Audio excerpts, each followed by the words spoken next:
Salut! Cette petite série de vidéos, une par semaine pendant un mois, se concentre sur le sujet le bien-être à l'aquarelle. On va s'intéresser à ce que l'aquarelle peut apporter pour toi là-dedans.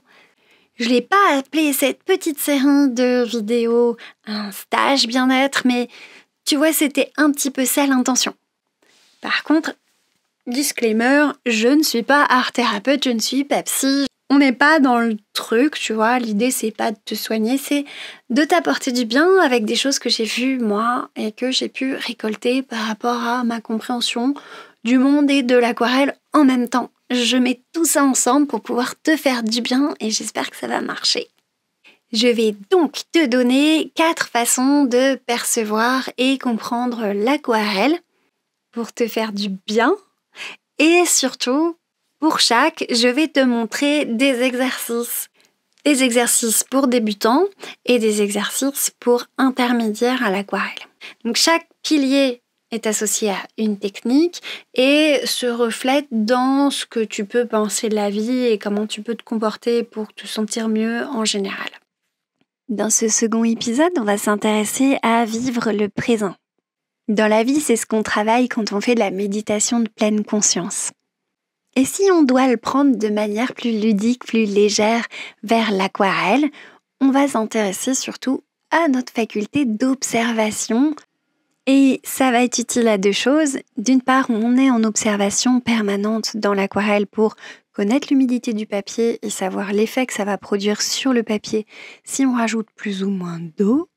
D'autre part, on est sur l'idée de plaisir, l'idée de prendre le temps d'observer à quel point les effets de l'aquarelle dans l'eau peuvent être magnifiques.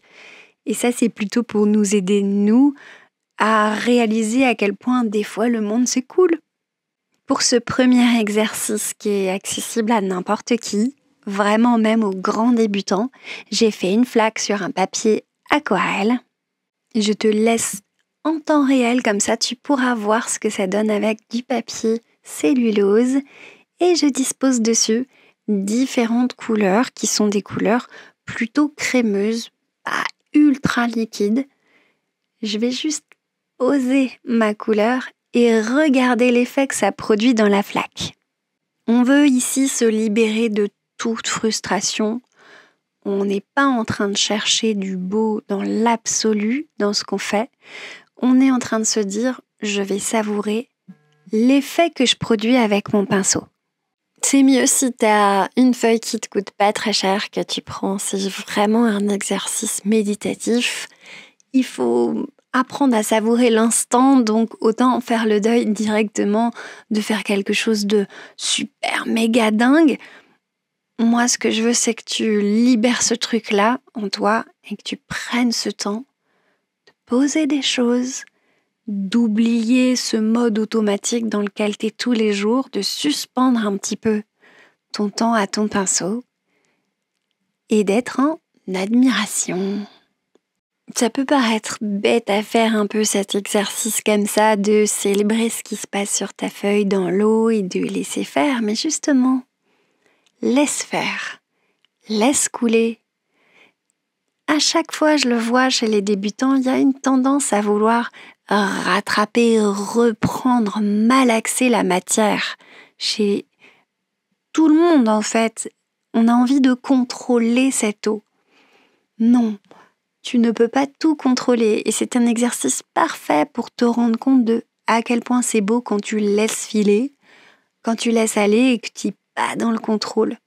Je pense que le faire, en plus de le regarder, c'est intéressant et intelligent pour toi parce que tu vas à la fois te retrouver dans cet exercice méditatif qui fait du bien et à la fois être confronté à ton envie que tu aurais de faire des corrections, de reprendre ce qui se passe dans l'eau liquide qui est là.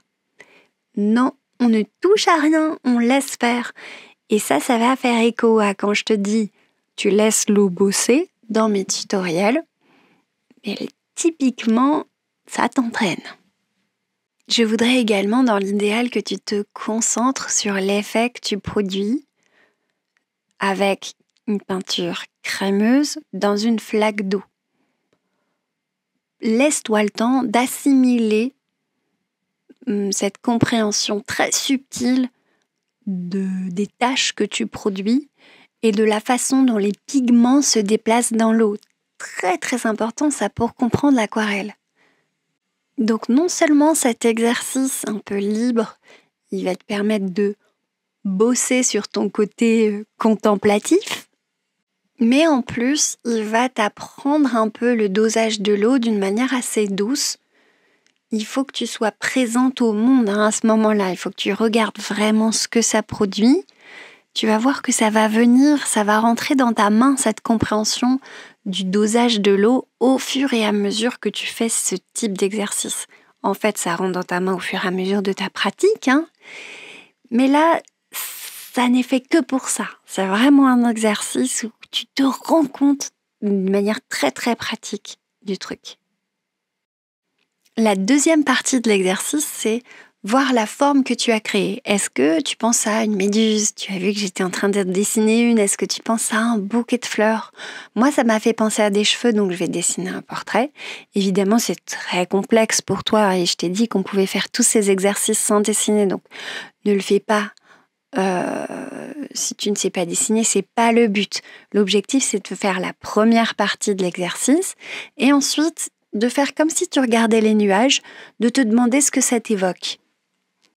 Après cet exercice, tu devrais te sentir plus léger, un peu plus plein de sérénité. C'est l'objectif. On regarde, on est en contemplation, on apprend un peu à réapprendre.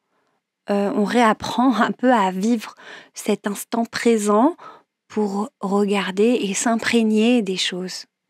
C'est vraiment le médium pour ça.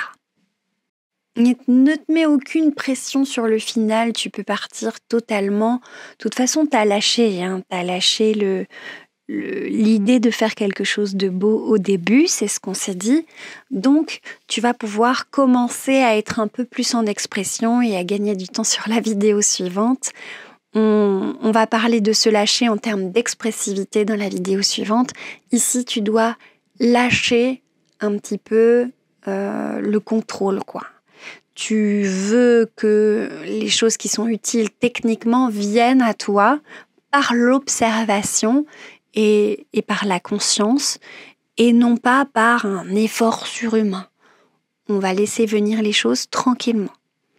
Et tu vas pouvoir après t'amuser, remettre un petit peu comme ça, plein de couleurs dans ton motif et faire un petit bouquet de fleurs, pourquoi pas, plus simple que moi.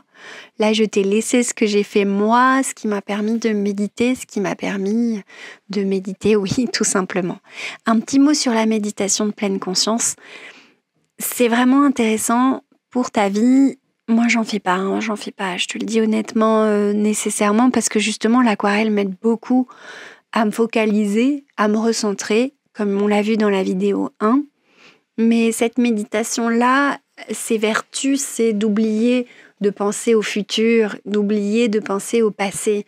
Ces deux trucs-là n'existent plus et tu te réappropries ta vie pour la vivre, pour ce simple plaisir de la vivre, pour réaliser qu'il y a des belles choses dans ce qui se passe dans l'instant présent et qu'il ne faut pas aller chercher autre chose, avoir peur du ressenti des autres, de leur jugement. Il faut que tu te trouves toi-même et c'est hyper important de le faire dans quelque chose qui te plaît, quoi. Bon, j'arrête mon petit pep talk méditatif et on va passer à l'exercice numéro 2 qui là est beaucoup plus appliqué et beaucoup plus figuratif puisqu'on est sur un coquelicot. Si tu es grand débutant, fais le deuil de réussir du premier coup, c'est pas nécessairement ça l'objectif.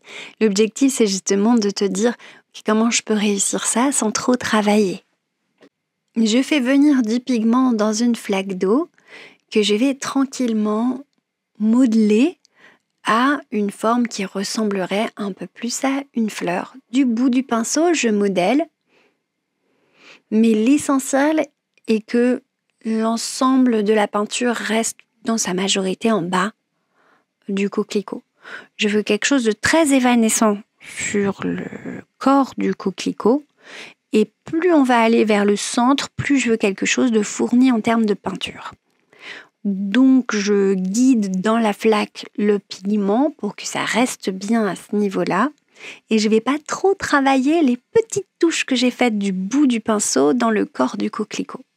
Je prends le temps d'être en admiration et je prends le temps de regarder, contrôler, mais bon, tu vois, par rapport à ce que je t'ai dit, c'est pas vraiment le mot.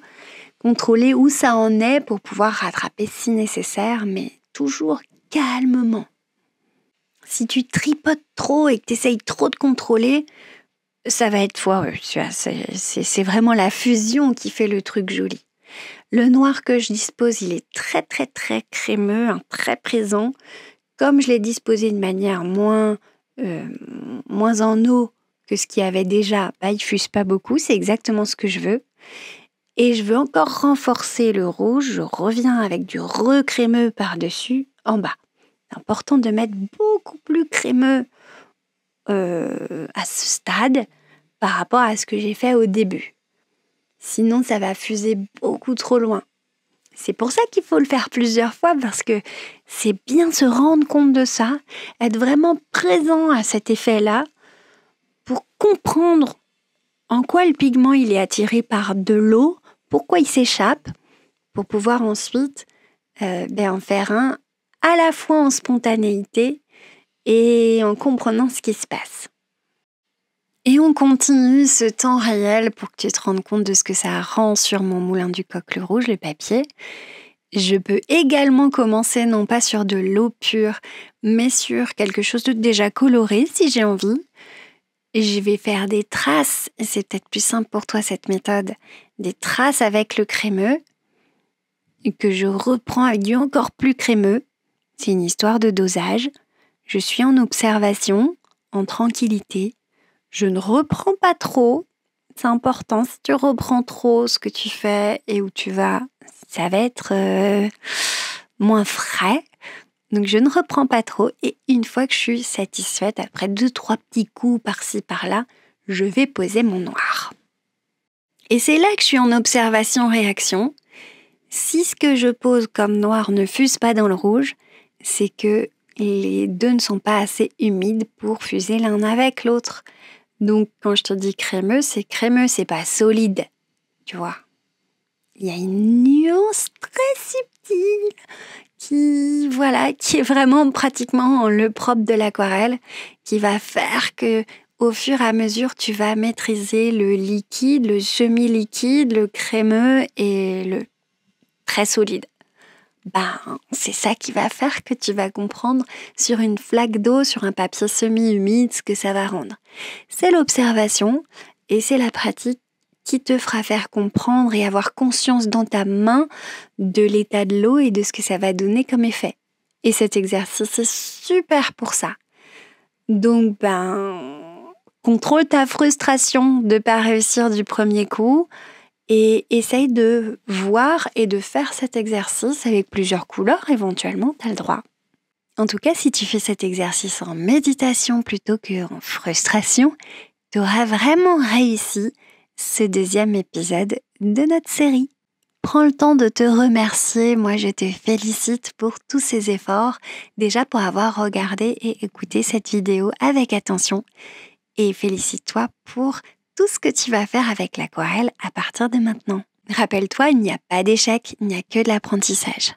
Et en tout cas, être au présent, c'est bien savourer le chemin plutôt que la réussite finale.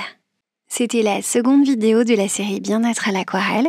Tu pourras les retrouver au fur et à mesure des semaines dans la playlist de ma chaîne YouTube, playlist qui s'intitulera Bien-être à l'aquarelle pour être simple. Pour toujours plus de Félicia, il y a d'autres playlists, d'autres tutoriels, d'autres portraits. Et bien sûr, il y a toujours mon cours que tu peux acheter sur mon site internet feliciawatercolor.com. Un gros bisou à mes premiers élèves et bisous les abonnés.